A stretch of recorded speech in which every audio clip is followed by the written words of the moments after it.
자, 오늘 광야가 만든 사람들, 광야 시리즈 두 번째입니다. 광야가 만든 사람들에서 첫 번째, 도시를 세운 사람들. 창세기 4장 10절에서 17절에 있는 말씀입니다. 성경은 하나님께서 인간을 구원하시는 이야기입니다. 그래서 성경에서 펼쳐지는 광야의 삶 속에도 하나님의 구원사에 대한 이야기가 담겨 있습니다. 여러분, 이 세상의 모든 사람들의 삶의 시작은 광야에서 시작합니다. 이 말의 의미는 아담의 후손으로 태어난 모든 사람은 아담과 하와가 타락함으로 인하여 에덴 동산에서 쫓겨가서 가시덤불과 엉겅퀴를 내는 저주받은 땅에서 태어나서 살게 되었다는 것입니다. 그래서 창세기 3장 18절과 19절에 땅이 내게 가시덤불과 엉겅퀴를 낼 것이라. 내가 먹을 것은 밭의 채소인즉 내가 흙으로 돌아갈 때까지 얼굴에 땀을 흘려야 먹을 것을 먹으리니 내가 그것에서 취함을 입었느니라. 너는 흙이니 흙으로 돌아갈 것이니라 하시니라. 이 타락으로 인하여 에덴에서 쫓겨난 인간이 만난 광야는 가시덤불과 엉겅퀴로 뒤섞인 모습, 즉 순조롭게 되는 일이 하나도 없다는 것입니다. 인간들은 노동의 수고를 해야만 먹고 살 수 있게 되었고, 여러분들 지금 노동하지 않습니까? 노동 안 하면 먹고 살 수가 없어요. 그리고 죽도록 수고하다가 결국은 뭡니까? 죽는다는 것입니다. 이런 저주받은 땅에서 인간들이 벗어날 수 있는 길은 오직 타락의 원인이 된 죄를 해결하는 것뿐이라는 것이에요. 그러면 어떻게 이 광야에서 죄로 타락된 그 땅에서 벗어날 수 있는가?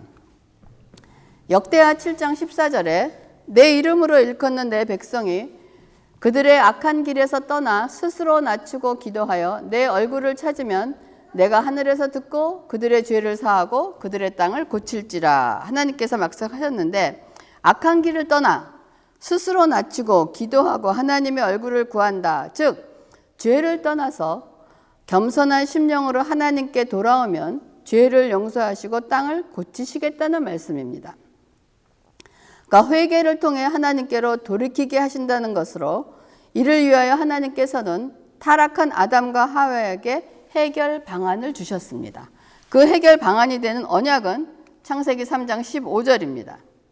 내가 너로 여자와 원수가 되게 하고 내 후손도 여자의 후손과 원수가 되게 하리니 여자의 후손은 내 머리를 상하게 할 것이요 너는 그의 발꿈치를 상하게 할 것이니라.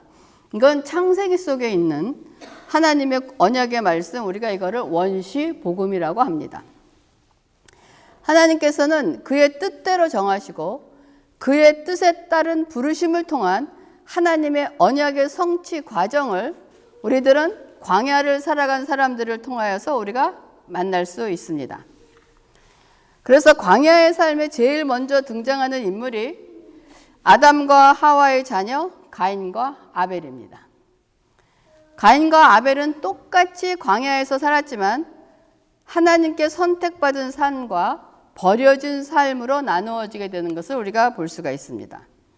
창세기 4장 4절에서 5절 아벨은 자기도 양의 첫 새끼와 그 기름으로 드렸더니 여호와께서 아벨과 그의 제물은 받으셨으나 가인과 그의 제물은 받지 아니하신지라. 가인이 몹시 분하여 안색이 변하니. 우리가 히브리서 11장에 믿음의 조상으로 나오는 아벨은 가인보다 믿음으로 더 나은 제사를 드림으로 하나님께 받으셨으나 가인의 제사는 받아지지 않았다고 말하고 있습니다.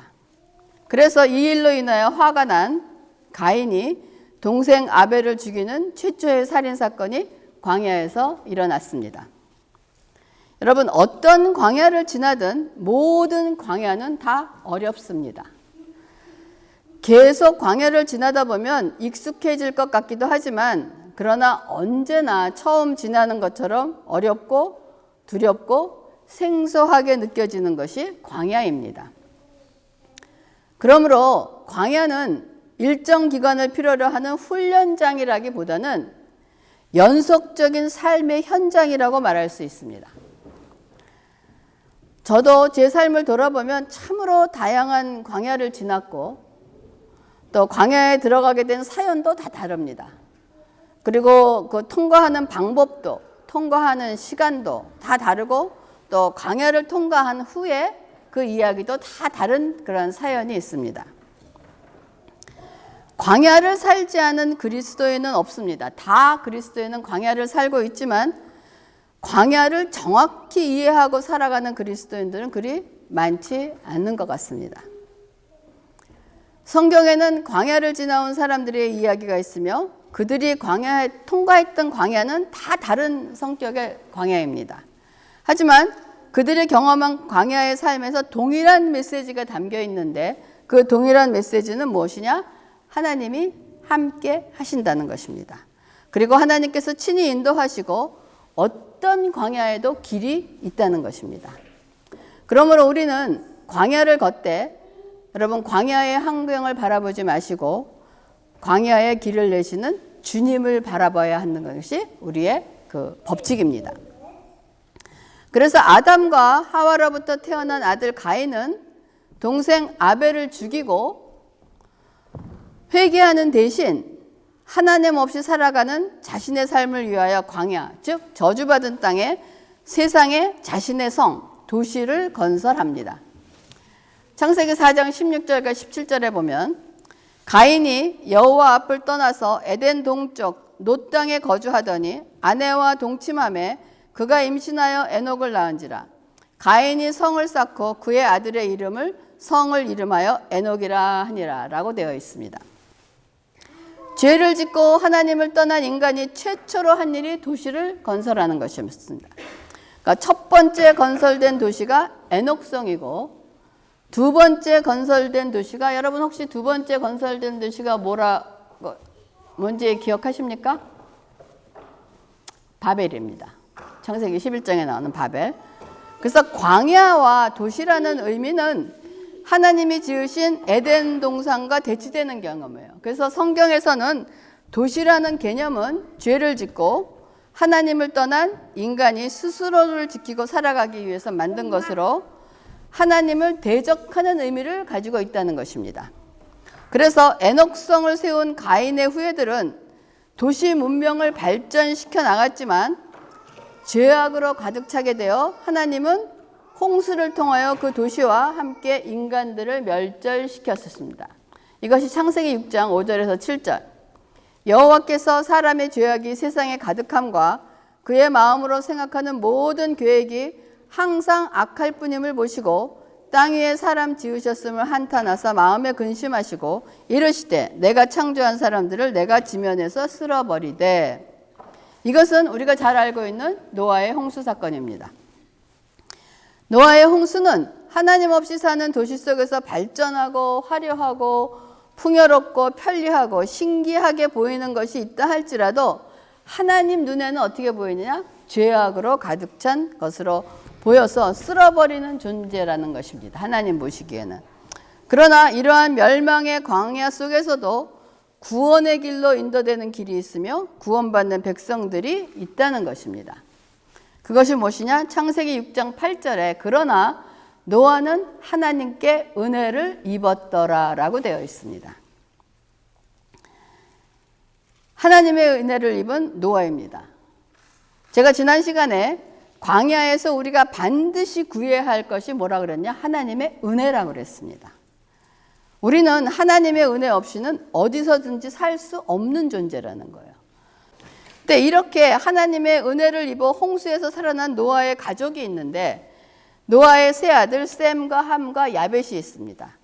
근데 셈과 함과 야벳 중에서 함이 술에 취한 그들의 아버지 노아에게 한 일로 인하여 사건이 생겨납니다. 창세기 9장 27절에 하나님이 야벳을 창대하게 하사 셈의 장막에 거하게 하시고 가나안은 그의 종이 되게 하시기를 원하노라. 10장 32절에 이들은 그 백성들의 족보에 따르면 노아 자손의 족속들이요 홍수 후에 이들에게서 그 땅의 백성들이 나뉘었더라 라고 나오는데, 홍수 후에 건짐을 받은 노아의 가족은 노아의 포도주 만취 사건으로 인해서 세 아들의 후손들은 각기 다른 광야의 삶을 살게 되면서 나누어지게 된다고 성경은 지금 기록을 하고 있습니다. 여러분, 지금 이 설교를 들으시면서 하나님의 선택하심과 구분하심과 버려짐을 찾아볼 수 있기를 바랍니다. 여러분, 죄악된 인간입니다. 죄악된 인간 가운데 선택하시고, 우리 모두 다 죄인입니다. 그 가운데서 선택하시고 구분하셔서 하나님의 사람으로 만들어가는 과정을 여러분 그걸 볼 수 있기 바랍니다. 그리고 그 과정 중에서 특히 이 과정은 예수 그리스도가 이 땅에 오시기 위하여 마련되는 과정인 것을 놓치지 마시고 이 설교를 들으시기 바랍니다. 그리고 홍수 후에 인간은 다시 한번 도시를 건설하는데 그것이 바로 무엇이냐? 바벨입니다. 바벨은 탑이 아니라 도시 이름이에요. 그 도시 안에 세운 탑이 바로 뭐냐? 바벨 탑이라는 것입니다. 이 도시를 만든 목적은 가인이 세운 에녹성 건설의 목적보다 더 완악해졌습니다. 창세기 11장 4절에 또 말하되 자 성읍과 탑을 건설하여 그 탑 꼭대기를 하늘에 닿게 하여 우리 이름을 내고 온 지면에 흩어짐을 면하자 하였더니, 이 홍수로 흩어짐을 경험한 인간들은 홍수를 대비해서 더 튼튼한 도시를 세우고 탑을 세워서 자기들의 이름, 명성을 알리기 위하여, 즉 인간 자신의 영광을 위하여 도시를 건설하겠다는 것입니다. 그리고 하나님과 맞서고자 하는 인간의 교만은 더욱더 높아져 가서 우리가 이름을 내고 온 지면에 하늘에 꼭 그 탑 꼭대기를 하늘에 닿게 하자라고 하는 인간의 교만이 더욱더 높아져 갔습니다. 첫 번째 도시는 홍수로 인해서 사라졌는데 두 번째 도시 바벨은 여러분 어떻게 멸망됐는지 아십니까? 창세기 11장 5절에 여호와께서 사람들이 건설하는 그 성읍과 탑을 보려고 내려오셨더라. 여호와께서 거기서 그들을 온 지면에 흩으셨으므로 그들이 그 도시를 건설하기를 그쳤더라 라고 한 것처럼, 하나님께서 사람들이 진행하는 건설 현장을 보시려고 내려오셔서 그 건축에 참여한 사람들의 언어를 혼잡하게 하십니다. 그러니까 소통의 문제가 생김으로 인해 사람들이 뿔뿔이 흩어지면서 공사는 당연히 중단되어 간다는 것. 그리고 성경에 세 번째 나오는 도시는 여러분 그 유명한 소돔과 고모라입니다. 그 소돔과 고모라는 죄악으로 가득한 것으로 하나님의 진노의 심판을 받아 유황으로 멸망받게 되는 것이 소돔과 고모라였습니다. 근데 여기서도 소돔과 고모라에서 죄악으로 가득한 곳을 하나님의 진노의 심판을 받아 유황으로 멸망받았는데, 여기서 구원받은 백성이 있습니다. 누구입니까? 아브라함의 조카 롯과 그의 딸들입니다.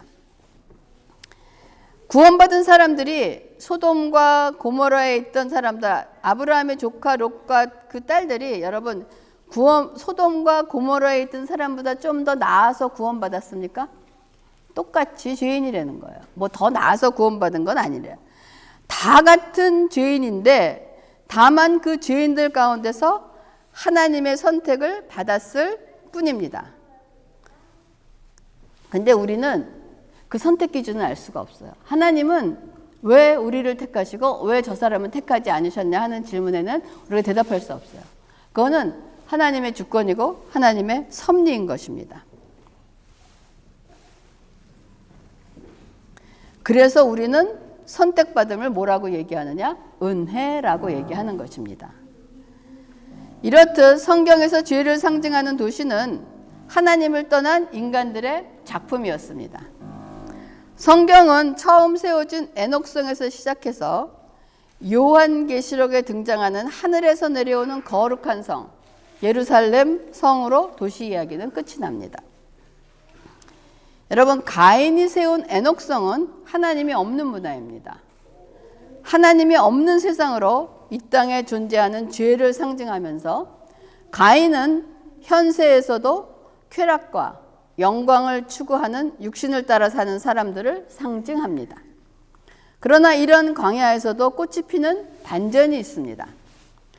가인에게 죽음을 당했지만 하나님께 받아들여진 아벨을 시작으로 세워진 하나님의 눈에 보이지 않는 도성, 요한계시록의 영원한 예루살렘 도성으로 이어진다는 것입니다.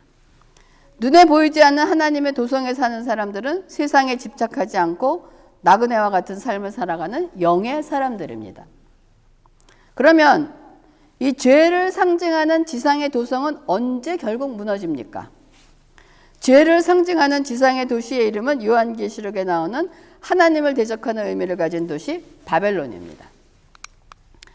요한계시록 18장 2절에 힘찬 음성으로 외쳐 이르되 무너졌도다 무너졌도다 큰 성 바벨론이요 귀신의 처소와 각종 더러운 영이 모이는 곳과 각종 더럽고 가증한 새들이 모이는 곳이 되었도다 라고 하는 것처럼 바벨론은 비참하게 멸망을 당합니다. 이런 도시를 이끌어가는 문화는 근본적으로 하나님을 부정하는 가인의 문화입니다. 이런 도시의 컨텐츠는, 내용은 뭐가 있느냐? 성경에서 말하고 있듯이 뭐냐? 귀신의 처소고 각종 더러운 영이 있고 각종 더럽고 가증한 새들이 모이는 곳이라고 얘기하고 있습니다. 이런 내용물을 가지고 지금도 인간은 하나님을 떠나 도시를 세우고 그들의 문화를 만들어가고 있습니다. 우리는 가인의 문화, 곧 하나님을 부정하고 하나님을 대적하는 문화 가운데 지금 살아가고 있습니다. 그러므로 우리는 하나님의 은혜 없이는 절대로 살아남을 수 없음을 여러분 명심하시고, 또한 하나님을 대적하는 도시는 결국 멸망을 당하는 것도 명심하시기 바랍니다. 그리고 난 후에 창세기 11장 10절에 셈의 족보는 이러하니라. 셈은 100세 곧 홍수 후 2년에 아르박삭을 낳았고 26절에 데라는 70세에 아브람과 나홀과 하란을 낳았더라 라고 나오고 있습니다. 이 홍수 후에 도시를 세우던 광야의 사람들이 만든 바벨 건설이 스탑되고 그들은 어디론가 다 흩어졌습니다. 그리고 노아의 세 아들 중 셈의 족보가 등장을 합니다. 여러분, 우리가 구약을 읽으면 족보가 많이 나오고 있습니다. 그 족보를 우리가 읽을 때는 참 어떨 땐 지루합니다. 누가 누구를 낳고 뭐 아버지 이름도 힘든데 뭐 아버지 이름 나오는데, 그거를 얘기하는 것은 하나님의 선택하신가 그 과정을 우리에게 보여주시기 위함이라는 거예요. 근데 노아의 아들 중 셈의 족보가 등장을 하는데, 가인에게 죽음을 당한 아벨 대신 하나님은 아담과 하와에게 아벨 대신 다른 씨 누구를 주셨냐? 셋을 주셨어요. 그래서 그 셋의 후손을 통하여 누가 나왔냐? 노아가 나왔습니다. 그리고 노아의 세 아들 중 셈의 족보를 통하여 누가 나오느냐? 아브라함이 등장한다는 것입니다. 그래서 창세기 12장에 하나님은 누구를 부르시느냐? 아브라함을 부르십니다. 아브라함은 도시남이 아니라 유목민이었어요. 캐라반이었어요. 이삭, 야곱, 요셉도 광야에서 양을 치며 살았고 애굽에 내려가서도 양을 치려고 어디에서 살겠느냐? 야곱의 형제들이 왔을 때 요셉이 애굽 왕에게 얘기해서 우리는 양을 치기 때문에 여기 멀리 떨어진 고센 땅을 주세요. 그래갖고 고센 땅에 가서 양을 치면서 살았습니다. 그 당시 애굽은 농경 문화였고 이 양을 치는 이 유목민들을 굉장히 천하게 여겼기 때문에 멀리 떨어진 곳으로 보냈던 것입니다. 그리고 출애굽 후에도 광야에서 40년 동안 양을 치며 유목민으로 살았어요. 그럼 그렇다고 해서 지금 그렇게 유목민이면 도시에 살지 말라는 말입니까? 근데 우리 다 도시에 살고 있지 않습니까? 도시에 살지 말라는 이야기가 아니라 중요한 것은 왜 성경이 도시 문화를 거부하고 유목 문화를 지향하는가? 왜 유목민처럼 살라고 하는 것인가? 라는 것입니다. 유목민의 삶의 가치관 때문입니다. 여러분, 유목민은 한 곳에 오래 머물지 않고 평생을 나그네처럼 살 곳을 찾아 끊임없이 이동한다는 유목민이라는 뜻을 가진 노마드의 삶을 살라는 것입니다. 유목민들은 소유에 집착하지 않습니다. 왜? 양을 먹이고 풀을 뜯으면 그 풀이 없어지면 그것을 떠나서 풀이 있는 곳으로 갈 수밖에 없다는 거예요. 그렇기 때문에 소유에 집착하지 않고 그렇게 매일 이동을 해야 되기 때문에 필요한 만큼만 소유하고 욕심 부리지 않고 쌓아놓기 위한 삶을 살지 않습니다. 이스라엘 백성이 광야를 지날 때 하나님이 뭐라고 하셨냐면 먹을 만큼만 거둬라라고 말씀하셨어요. 먹을 만큼만 거두라는데 왜 저를 포함해서 모두는 먹을 만큼 플러스 알파를 구하는지 모르겠습니다. 여러분, 왜 먹을 만큼 플러스 알파를 지향할까요? 왜 우리는 쌓아놓기를 원할까요? 우리는 왜 좀 더 갖기를 원할까요? 미래에 대한 불안과 욕심입니다. 그렇기 때문에 하나님은 내일 먹을 것은 내가 내일 줄게 라고 말씀을 계속 하심에도 불구하고 오늘 먹을 만큼만 거두어서 먹어라 그러는데 우리 참 말 안 듣습니다. 그런데 이스라엘 백성이 이제 가나안에 들어가서는 농사를 짓게 되었어요. 그리고 소유가 무엇인지를 알게 되면서부터 창고를 짓고 축적하기 시작을 했습니다. 여러분 기억하십니까? 하나님께서 이스라엘 백성에게 가나안에 들어가면 그곳에 있는 모든 족속을 다 쫓아내라고 하셨는데 이스라엘 백성은 그렇게 하지 않고 가나안 땅에 살고 있던 블레셋을 내쫓지 않고 그들과 같이 살았습니다. 그들과 같이 살았던 이유 중에 하나가 여러분 혹시 구약에서 공부했던 거 기억하십니까? 왜 이스라엘 사람들이 블레셋 사람들을 쫓아내지 않았을까? 너무나 오래된 공부를 해서 다 잊어버렸나? 블레셋 사람들은 이스라엘 사람들이 갖고 있지 않은 철기 문화를 갖고 있었어요. 그 철기 농구를 가지고 농사를 짓고 있었기 때문에 다시 유목민의 삶에서 농경 생활을 하는 이스라엘 사람들이 그거를 보니까 같이 공유하고 싶고 그거를 사용하고 싶었기 때문에 블레셋 사람들을 내쫓지 않았던 겁니다. 그러니까 이제 이스라엘 사람들이 광야에서는 알지 못했던 광야에서는 되도록이면 줄이고 하루만 먹고 살고 금방 떠나야 되는데 이제 농경 생활을 하다 보니까 광야에서 깨달은 것이 뭐냐? 아, 내가 노력한 만큼 더 모을 수 있다는 것을 알게 된 거야. 그리고 더 많이 모으기 위해서 더 열심히 일해야 되겠다는 것을 깨달은 거야. 그러다가는 결국 탐욕에 사로잡혀 살게 되어가는 것이 이스라엘 사람들이 가나안 땅에 들어와서 살게 됐을 때 유목민의 삶을 버리고 정착하는 농경민의 삶을 그 목적을 따라 살다 보니까 결국 어떻게 됐느냐? 타락하게 됐다는 것입니다. 그래서 급기야 그 탐욕으로 인해 하나님을 떠나 풍요와 다산에 상징하는 바알 신을 섬기게 됩니다. 바알 신앙 때문에 결국은 가나안에서 쫓겨나서 어디로 가느냐? 바벨론 포로로 끌려가게 되는 것이 이스라엘 사람들의 운명이었습니다. 그래서 가나안 땅에 하나님께 예배하는 성전과 바알을 섬기는 산당이 여기저기 존재하고 있었던 것을 우리가 구약을 통해서 공부할 때 많이 알고 있었습니다. 여러분 에덴 동산에서도 아담과 하와도 탐욕 때문에 죄를 짓고 그곳에서 쫓겨났습니다. 가나안에서도 똑같은 일이 일어나고 있습니다. 이스라엘은 가나안에 들어가서도 광야에서 유목문화가 주는 가치를 가지고 살아야 됐지만 이들은 정착문화, 농경문화에 매몰되어 풍요를 가져다 준다고 하는 바알을 따라가므로 결국 이들은 다시 한번 하나님에게 쫓겨나고 말게 되었습니다. 여러분, 저와 여러분은 지금 가나안에 살고 있습니다. 정착문화 가치를 추구하며 살아가고 있습니다. 더 많이 소유하고 더 많이 쌓아놓고 더 많이 누리기를 원합니다.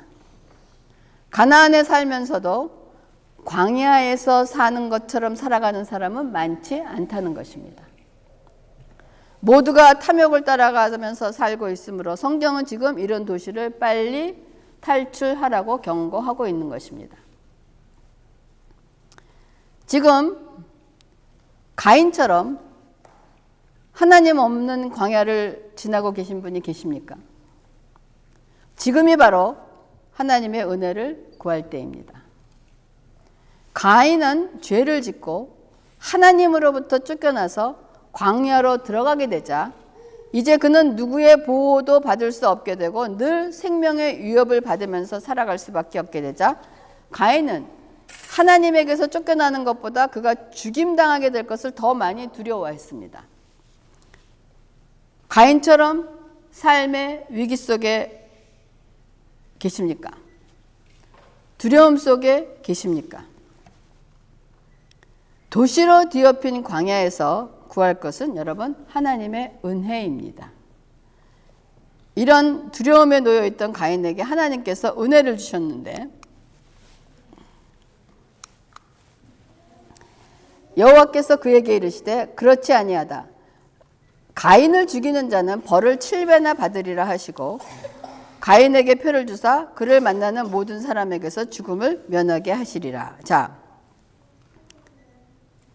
가인에게 하나님께서 주신 은혜의 표는 무엇이냐? 하나님께서 가인을 죽이는 자는 벌을 7배나 받으리라는 표를 준 거예요. 그러니까 가인은 아무도 손대지 못하게 했다는 거예요. 이 표의 의미가 무엇입니까? 여러분, 시기와 질투 때문에 동생을 죽인 가인을 보호해 주시겠다는 하나님의 마음, 인간으로서는 도저히 이해할 수 없습니다. 어떻게 그렇게 했는데 하나님께서 저들을 보호하시고 그런 은혜를 주실까? 이것이 우리를 향하신 하나님의 사랑, 헤세드입니다. 하나님은 가인이 만든 도시의 광야를 살아내고 견뎌낼 수 있는 은혜를 주시면서 지금 우리를 부르고 계신다는 것입니다. 지금 우리가 거하고 있는 이 광야는 심판이 아니라 은혜를 내려주시려고 준비하고 계신 곳이라는 것입니다. 이제 광야에서 도시를 만드는 사람이 아니라 내 자신이 스스로 나를 보호하고 나를 위해서 무언가를 축적하고 쌓아가는 그런 삶을 사는 것이 아니라 하나님의 은혜를 따라 나그네의 삶을 사는 영의 사람이 되기를 주님의 이름으로 축원합니다. 여러분, 똑같은 광야를 살았지만 자신을 위해서 도성을 쌓는 삶을 살겠느냐? 하나님을 은혜를 구해서 하나님의 성을 바라보며 하나님의 자녀로 살아가는 성을 쌓는 삶을 살겠느냐? 하나님께서 지금 은혜를 주시면서 이 도성 가운데 살고 있는 우리를 향해 인내하시며 기다리고 계신다는 것을 잊지 마시기 바랍니다. 기도하겠습니다. 하나님, 광야가 사람들을 만들어냅니다. 만들어내는 사람 중에 하나님의 선택을 받은 사람과 하나님의 도성을 쌓아가는 하나님의 도성을 향하여 도성을 바라보고 살아가는 사람이 있는가 하면 아버지 가인 세상의 문화를 따라 아버지 인간의 안위와 인간의 욕심을 따라 살아가는 도성을 만드는 사람들이 있습니다. 하나님의 은혜 가운데 하나님의 부르심과 선택 가운데 하나님의 성 도성에 거하는 하나님의 영으로 살아가는 우리가 될 수 있도록 하나님 우리에게 은혜와 자비와 긍휼을 베풀어 주시옵소서. 아버지 감사를 드리면서 모든 말씀을 예수님의 이름으로 기도합니다. 아멘.